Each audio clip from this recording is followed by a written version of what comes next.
Deep ఫ్రిడ్జ్లో ice బాగా గడ్డగట్టిందనుకోండి, అప్పుడు మనం ఏం చేస్తాం, డీప్ ఫ్రాస్ట్ చేస్తాం.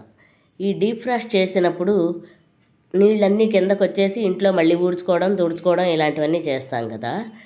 అలా కాకుండా కరెక్ట్గా ఒక గంటన్నర ఉంచేసరికి ఈ ఐస్ గడ్డ అంతా కుదిమి ఇట్లా పడిపోతుంది, ఇట్లా కదిలేసి వచ్చేస్తుంది.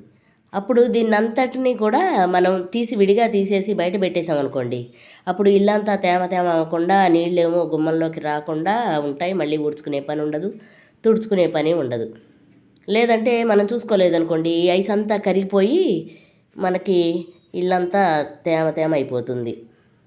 అందుకోసం అని చెప్పి మనం చూసుకుని గమనించుకుని ఒక గంటన్నర పోయిన తర్వాత ఇలా ఐస్ గడ్డ అంతా కూడా తీసేసామనుకోండి, చక్కగా నీట్గా ఉంటుందన్నమాట. ఇదొక చిన్న టిప్పు.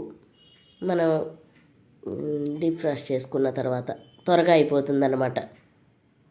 ఐస్ గడ్డ అంతా కూడా త్వరగా క్లీన్ అయిపోతుంది. అందుకని ఇలా చేసుకోండి.